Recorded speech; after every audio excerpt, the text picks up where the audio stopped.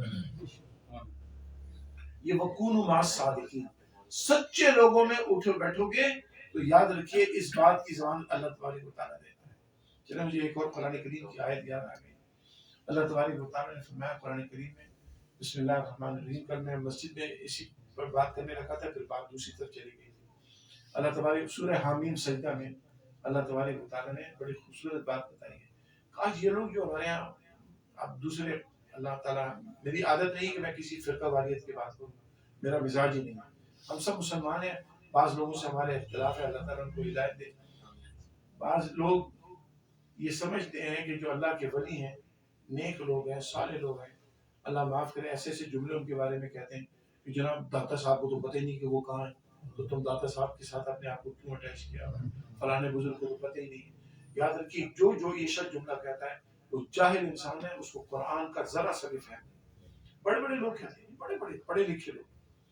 اللہ تبارک و تعالیٰ قرآن کریم میں فرماتا ہے اور یہ سچے لوگوں کی بات بڑی بتا رہا ہوں، ایسے لوگ ہیں انہی سے دوستی کرنی چاہیے، انہی کے ساتھ اٹھنا بیٹھنا چاہیے. اللہ تعالیٰ فرماتے ہیں بسم اللہ الرحمن الرحیم ان الذین قالوا ربنا اللہ، indeed for sure یقیناً جن لوگوں نے کہا اللہ ہمارا رب ہے. اللہ کو رب کہنا تو آسان ہے لیکن اس کو ماننا ذرا مشکل ہے. یہ میں آپ کو بتا رہا ہوں، اللہ ہمارا رب ہے کہہ دیا، سو کیا ہے؟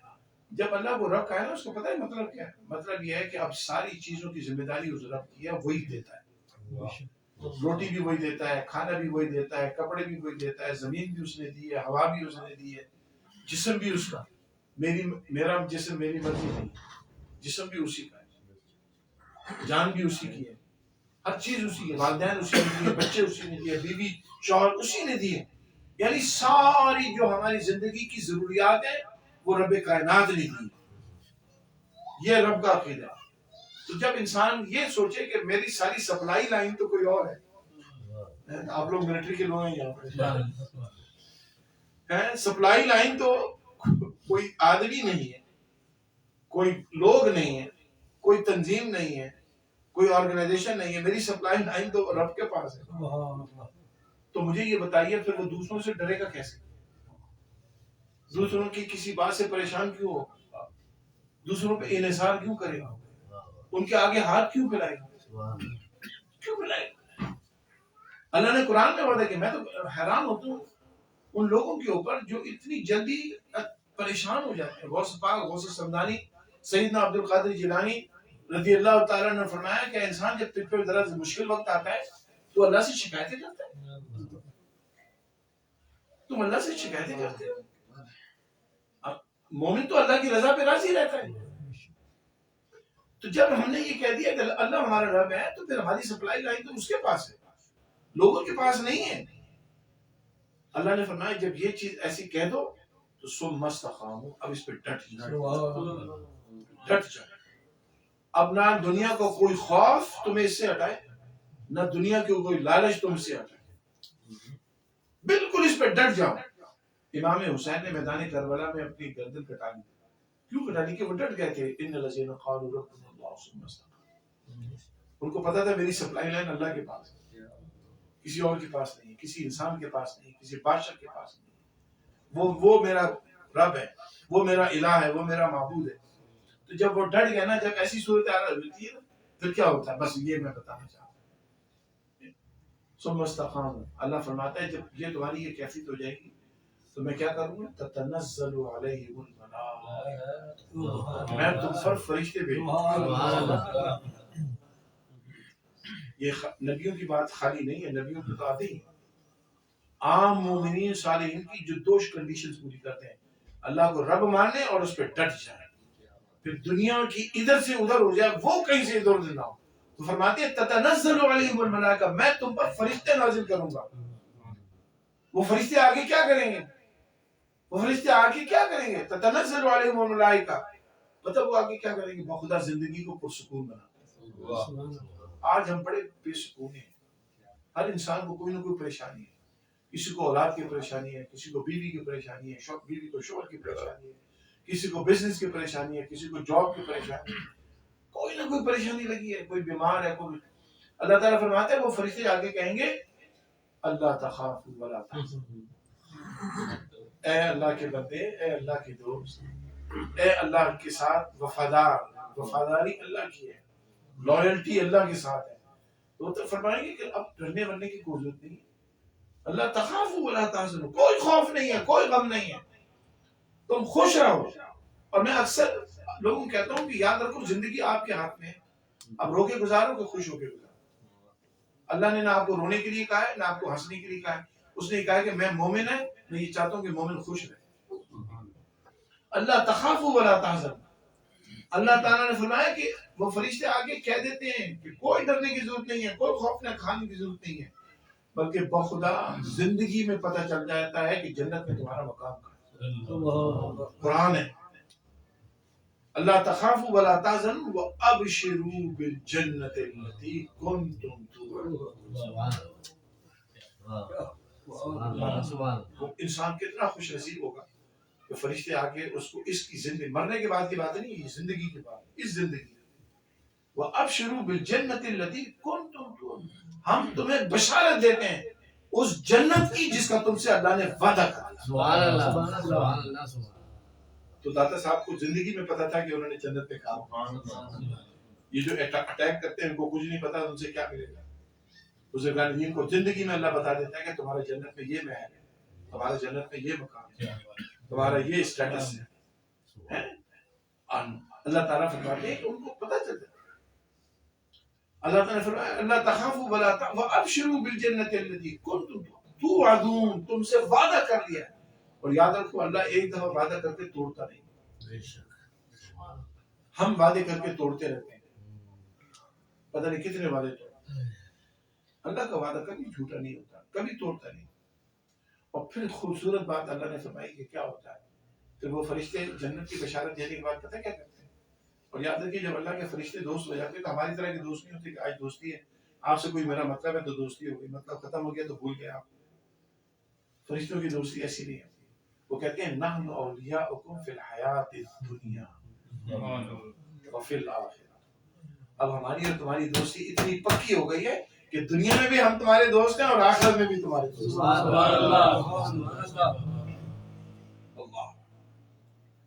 نحن اولیاؤکم فی الحیات، اس دنیا میں کہ اب جتنی باقی زندگی ہے ہم تمہارے ساتھ ہیں، ہم تمہارے ساتھ ہیں، نحن اولیاؤکم، ہم تمہارے دوست ہیں، ہم تمہارے مددگار ہیں، فی الحیات الدنیا، اس دنیا کی زندگی، وفی الآخرہ، اور قبر کے اندر بھی اور آخرت کے اندر۔ وَلَكُمْ، پھر دیکھیں قرآن، دیکھیں اللہ کی شان، دیکھیں کتنا انعام اللہ تعالیٰ دیتا ہے اسی زندگی میں میں آپ کو بار بار بتا رہا ہوں کہ مرنے کے بعد کی بات نہیں ہے، یہ اسی زندگی کی بات ہے، انسان یقین تو کرے۔ پھر فرمایا وَلَكُمْ فِيهَا مَا تَشْتَهِي أَنفُسُكُمْ، واللہ اتنا زبردست اسٹیٹمنٹ اللہ کا ہے، میں حیران۔ اللہ فرما رہا ہے وَلَكُمْ فِيهَا، اب تم میری جنت میں آ جاؤ گے نا تو کیا ہوگا؟ وَلَكُمْ فِيهَا مَا تَشْتَهِي، جو مانگو گے ملے گا۔ وَلَكُمْ فِيهَا مَا تَشْتَهِي أَنفُسُكُمْ، جو تمہارا نفس چاہے گا، جو تمہارا دل چاہے گا وہ ملے گا۔ وَلَكُمْ فِيهَا مَا تَدَّعُونَ، میں اللہ تعالیٰ فرماتے ہیں اللہ نے تم سے یہ وعدہ کرا ہے، اللہ وعدے سے پھرنے والا نہیں۔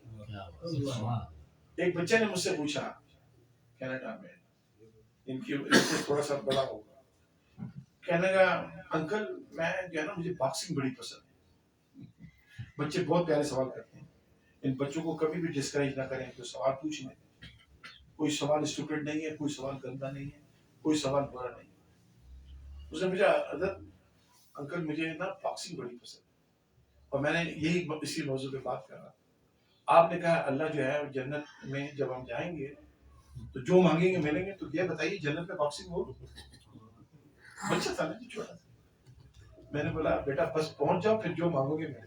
پہنچ تو جاؤ پہلے, پہنچ تو جاؤ پہلے,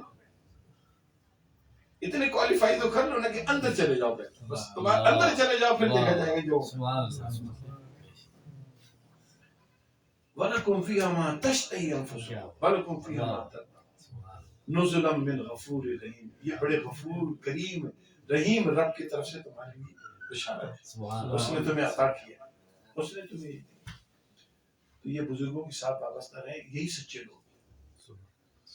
ان لوگوں کے ساتھ اٹھے بیٹھے جو آپ کو نماز یاد کرائے, جو آپ کو دین یاد کرائے, جو اللہ کے رسول سے جوڑ, جو اللہ کے رسول سے دور نہ کرے. اس وقت پوری دنیا میں آپ کو بتا رہا ہوں, میں بات کو ختم کروں, بات لمبی ہوگی معاف کیجیے گا. اسلام کے نام پر لوگوں کو اسلام سے دور کیا جائے, اسلام کے نام پر اسلام سے دور کیا جائے. اب لوگ یہاں کھلا کہتے ہیں کہ قرآن خوانی بدعت ہے. لوگوں نے قرآن پڑھنا چھوڑ دیا. لوگوں نے قرآن پڑھنا, قرآن خوانی نہ کرو, صحابہ نے قرآن خوانی نہیں کی, قرآن پڑھنا چھوڑ دیا. محمد صلی اللہ علیہ وسلم. اب وہ ذاکر نائک صاحب تو کھلا ٹی وی پہ کہتے ہیں کہ وہ کچھ نہیں کر سکتے تمہارے, وہ تو چلے گئے. اعوذ باللہ, وہ تو لفظ استعمال کرتا ہے جو اپنی زبان پہ نہیں لا سکتا. کہتا ہے حضور کے لیے یہ لفظ مر گئے. انا للہ استغفر اللہ. اب جو اور ان کی فالوئنگ ہے, لوگ فالو کرتے ہیں, ایسا نہیں کہ اس کو کوئی پوچھتا نہیں ہے. ہزاروں میں لوگ ہیں اس کو ماننے والے, اور یہ دین کی تعلیم دے رہے ہیں. تو یاد رکھو, جو نوجوان ہیں خاص طور پہ ان سے کہہ رہا ہوں, بیٹا ہر داڑھی والا, ہر پگڑی والا, ہر جو بہت دستار پہننے والا, ہر قرآن پڑھنے والا نہیں ہے. یاد رکھو ان لوگوں کے ساتھ اٹھو جو رسول پاک علیہ السلام کے مرتبے کو صحیح سمجھتے. سمجھے, جو قرآن اچھا پڑھے ضروری نہیں کہ وہ عقیدہ بھی اچھا رکھے. عقیدہ پہلے. اللہ تعالیٰ ہمیں صاحب ایمان رکھے, اور جب ہماری جانے کا وقت ہو تو اللہ تعالیٰ مؤمنانہ موت عطا فرمائے. اللہ تعالیٰ ہمیں گمراہی سے بچائے, ہمارے نسلوں کو, ہمارے بچوں کو گمراہ ہونے سے بچائے. صلی اللہ تعالیٰ علی حبیبہ محمد و آلہ و اصحابہ وسلم. جزاک اللہ. اگر کوئی سوال ہو تو ٹھیک ہے. اللہ تعالیٰ السلام. جی سر, ہم درود پاک پڑھتے ہیں جو حضور پاک کو زیادہ سب سے پسند ہے, جو ہم نماز میں بھی پڑھتے ہیں کہ اللہم صلی علی محمد وعلی آل محمد. اب بات سوال کا یہ ہے, کما, یہ کما کیا ہے, کیا چیز ہے جو حضور پاک نے خود اپنے لیے اتنی پسند کی, تو وہ کون کون سی, اس میں کیا ڈیفینیشن میں کیا آ سکتا ہے, اس کما میں کیا کچھ شامل ہے؟ دیکھیں جی, کما صلی اللہ علیہ وسلم, یہ ہمارے نبی صلی اللہ علیہ وسلم اللہ کے نبی ہیں, بہت اسمارٹ ہیں, بہت اسمارٹ ہیں. حضور سے زیادہ نہ کوئی ذہین ہے نہ کوئی اسمارٹ ہے. وہ اس لیے کہا ہے کہ کما صلی اللہ علیہ وسلم, ایک دفعہ تو ہو گیا اللہ صلی علی محمد تو کہہ دیا, وعلی محمد بھی کہہ دیا, پھر کما صلی اللہ علی ابراہیم وعلی آل ابراہیم, حضور دوبارہ آ گئے. نہیں سمجھ آئی, کما صلی اللہ علی ابراہیم وعلی آل ابراہیم, اپنے اوپر تو درود ہو چکا ہے, اللہم صلی علی محمد وعلی آل محمد, یہ ہو گئی نہیں, ہو گئی, بات ختم ہو گئی. حضور پہ درود ہو گیا, حضور کی آل پہ درود ہو گیا. اب فرمایا کما صلی اللہ علی ابراہیم وعلی آل ابراہیم. آل ابراہیم کہنے کے مطابق ہے حضور پھر ان کی آل میں آ گئے, اب حضور کی آل پہ پھر درود ہے, حضور پہ پھر درود ہے. سمجھ گئے. ایک تو وجہ یہ ہے کہ حضور کریم علیہ السلام کا دورہ درود شریف ہوتا ہے, اور پھر دوسرا نبی صلی اللہ علیہ وسلم کے قربان جائیں. اور یہ حضرت سیدنا ابراہیم علیہ السلام کی بڑی خصوصیت تھی جو حضور کے اندر بھی اللہ تعالیٰ نے رکھی, کہ حضور کریم علیہ السلام اپنی آل سے بھی اور اپنی جد سے بڑا پیار رکھتے ہیں. سبحان اللہ.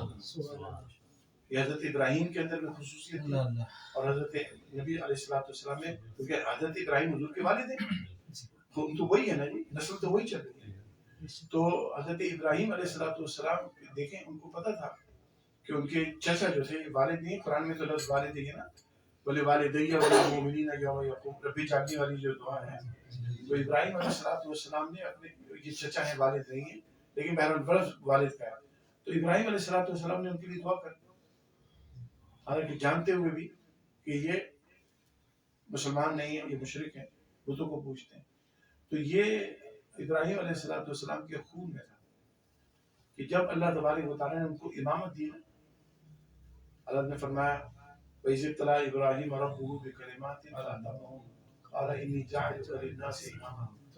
ابراہیم علیہ السلام کا امتحان ہوا تو اللہ نے اس امتحان میں کامیاب ہونے کے بعد اللہ تبارک و تعالیٰ نے ان کو انعام دینا تھا نا، یہاں فرسٹ آتے ہیں تو ٹرافی ملتی ہے، یہ شیلڈ ملتی ہے نا جی، سرٹیفکیٹ ملتا ہے، تو اللہ نے بھی ان کو دینا تھا، تو اللہ تبارک و تعالیٰ نے فرمایا انی جاعلک للناس اماما، اے ابراہیم تم نے ہماری ساری امتحان پاس کر لی ہے، اب ہم تمہیں امامت، یعنی ساری دنیا کا امام، ساری دنیا کا لیڈر، سارے انسانوں کا لیڈر۔ ابراہیم علیہ السلام ایسے شفیق باپ ہیں، ایسے شفیق باپ ہیں۔ دیکھیں نبوت اور رسالت کا وہ ایک تعلق ہے، یہاں بات آ رہی ہے خون کی، بات ہے نسل کی، بات ہے اولاد کی۔ تو سیدنا ابراہیم علیہ السلام نے جب اللہ نے کہا انی جاعلک للناس اماما، تو فوراً بولے ومن ذریتی، اللہ اکبر، ومن ذریتی، میرے پروردگار میری اولاد، میری ذریت، میرا خون۔ تو رسول کریم علیہ السلام نے اسی چیز کو فرمایا کہ ہمارے ابا جی نے، ابراہیم علیہ السلام نے ہمارے لیے اللہ تعالیٰ سے دعا میں یہ مانگی، تو اللہ تعالیٰ کے رسول نے فرمایا میں درود و سلام میں ان کو بھی شامل کروں۔ یہ درود ابراہیم جو ہے یہ حضور پہ ڈبل درود ہے، اور پھر اس میں حضور کے آبا و اجداد پہ بھی درود ہے اور سلام ہے۔ تو یہ بیسیکلی یہ سب سے اچھا درود ہے، لیکن درود شریف کی تو بے شمار قسمیں، آپ سارے درود اچھے ہیں۔ بس اگر کوئی سوال، والدین کی قبر پہ حاضری کا کیا دیکھیں قبروں کی زیارت تو کرنی چاہیے، لیکن والدین کی قبروں کی زیارت تو میں کہتا ہوں اللہ کے رسول نے اسے فرض نہیں کیا، ورنہ یہ باقاعدہ فرض ہو جاتی۔ یعنی یہ ایک بہت بڑا موضوع ہے ایصال ثواب کا اور زیارت قبور کا۔ آج کل اس کو بھی بڑا کنفیوز کر دیا گیا، قبروں پہ جانے کا کیا فائدہ، مرنے والا مر گیا، اس کا عمل اس کے ساتھ تو مرنا ہے، زندوں کے عمل سے کوئی فائدہ نہیں آتا۔ ماں باپ کی قبر پہ جانا چاہیے، بزرگوں کی قبر پہ جانا چاہیے، عام مردوں کے لیے انسان زیارت کرے قبروں کی، اپنے لیے بھی عبرت حاصل کرے، ان کے لیے دعائیں مغفرت کرے۔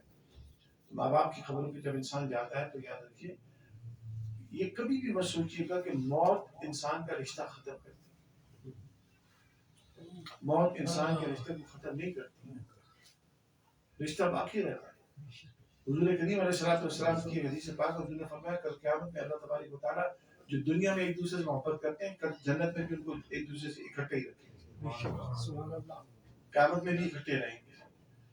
تو ماں باپ کی قبروں کی زیارت کرنا چاہیے، کیونکہ ماں باپ اس انتظار میں ہوتے ہیں کہ ہماری اولاد آئے گی، ہمارے لیے کوئی دعا کرے گی، دعائیں مغفرت کرے گی، صدقہ کرے گی، جو بھی اچھا کام کرے گی، اور ماں باپ کو خوشی ہوتی ہے۔ اب وہ دیکھیں برزخ کی زندگی اس دنیا کی زندگی سے مختلف ہے۔ لوگ کہتے ہیں جو مر کر مٹی ہوگا وہ کیسے دیکھ سکتے ہیں، وہ اس آنکھ سے نہیں دیکھتے، پھر وہ آنکھ دوسری ہوتی ہے، وہ آنکھ دوسری ہوتی ہے، اور وہ آنکھ اللہ تبارک و تعالیٰ عطا فرماتا ہے انہیں کو جو وہاں ہوتے ہیں۔ آپ کو پوچھتا ہے جناب کیسے ہوتا ہے، تو میں نے جب جاؤ گے تو پتہ چل جائے گا، سمپل سی بات۔ ہاں جب جاؤ گے تو پتہ چلے گا نا کہ کیسے دیکھ رہے ہیں، ابھی اس دنیا کے اندر نہیں ہو سکتا۔ تو ماں باپ کی قبر پہ جانا چاہیے، ان کو اشارے ثواب کرنا چاہیے۔ ماں باپ کو باقاعدہ پتہ چلتا ہے کہ میرا بیٹا، میری بیٹی قبر پہ آئی ہے، میرے لیے دعا کر رہی ہے، اور اللہ کے رسول صلی اللہ علیہ وسلم نے فرمایا کہ اس تعلق کو کبھی نہ توڑیں، جایا کریں، ان کے لیے دعائیں مغفرت کیا کریں۔ اس لیے عید کی نماز پڑھ کے انسان جو ہے، یہ سنت رسول ہے، حضور قبرستان جایا کرتا ہے، حضور قبرستان جایا کرتے ہیں۔ آج کل لوگوں نے سب چھوڑ دیے، وہ عید کی نماز کے بعد سویاں کھا کے سارے سو جاتے ہیں۔ قبرستان جانا چاہیے، والدین کی قبروں کی زیارت کرنی چاہیے، تعلق ختم نہیں ہوتا ہے۔ ماں باپ کے لیے صدقہ جاریہ ہے اولاد، جب اولاد وہاں جا کے پڑھتی ہے دعا تو ماں باپ خوش ہوتے ہیں۔ علامہ جلال الدین سیوطی رحمۃ اللہ علیہ فرماتے ہیں کہ جب انسان کی برسی کا دن آتا ہے نا، جس دن برسی جسم کہتے ہیں، سالانہ یوم بھی بعض لوگ کہتے ہیں، بزرگوں کا ہوتا ہے تو ہم اسے عرس کہتے ہیں. تو فرماتے ہیں کہ اس دن وہ انتظار کر رہے ہوتے ہیں کہ میرے بچوں نے، میری اولاد نے، میرے مریدوں نے، میرے شاگردوں نے میرے لیے ابھی تک کیا کیوں نہیں بھیجا. جب ان کو وہ تحفہ پیش کیا جاتا ہے، اظہار ثواب کیا جاتا ہے، تو وہ خوش ہوتے ہیں. تو یہ بالکل کرنی چاہیے. اب آپ کی قبر پہ جائیں، ان کی زیارت کریں، ان کے لیے دعائیں مغفرت کریں اور اپنے لیے دعائیں مغفرت کریں. سر عورتیں بھی قبروں پر جا سکتی ہیں؟ دیکھیے عورتوں کو قبرستان میں جانے کے کچھ آداب ہیں، وہ جا سکتی ہیں، لیکن دیکھیے اس میں طریقہ کار یہ ہوتا ہے کہ رات کے وقت نہ جائیں بالکل، نمبر 1. دوسرا یہ کہ وہ کسی محرم کے ساتھ جائیں. تیسرا یہ کہ میک اپ شیک اپ کر کے بالکل نہ جائیں. چوتھا یہ کہ وہ پورا پردہ کر کے جائیں، پورا پردہ کر کے جائیں اور دن کے وقت جائیں. اور قبر پہ جا کے وہاں رونا دھونا نہیں کرنے، اس سے دعا مانگ کے فوراً باہر آ جائیں. بعض لوگ اس میں روکتے ہیں، سعودی عرب میں خاص طور پر وہ روکنا ان کا ٹھیک نہیں. نبی صلی اللہ علیہ وسلم نے عورت کو جنازے کے جلوس میں جانے سے منع فرمایا. بس قبرستان میں جب تدفین، یعنی تدفین کے وقت نہ ہو، یہ حضور کے حدیث ہے. جس وقت دفنا رہے ہیں مردے کو، اس وقت عورت کا معاملہ منع ہے، ہمارے دین میں منع ہے. تدفین کے پروسیس میں، تدفین کے عمل میں، جنازے کے پروسیشن میں، جلوس میں وہ نہیں جا سکتے. تدفین ہو جائے بعد میں جب لوگ چلے جائیں وہ جا کے وہاں فاتحہ پڑھ سکتی ہیں، لیکن پورے حجاب کے ساتھ، بغیر میک اپ کے، دن کے وقت کسی محرم کے ساتھ. بس وہ صلی اللہ تعالیٰ علیہ وسلم. اگر اپنا سلام پڑھنا چاہیے کیا پڑھنا؟ میں یہ چاہوں گا کہ صاحب سے پہلے اس بچے سے تھوڑا سا قرآن شریف سنیں، تھوڑا 4-5 آیت. اتنا اچھا اس نے صبح قرآن پڑھا، میری طبیعت خوش ہوئی. یہ ہمارے نثار صاحب کا بیٹا ہے.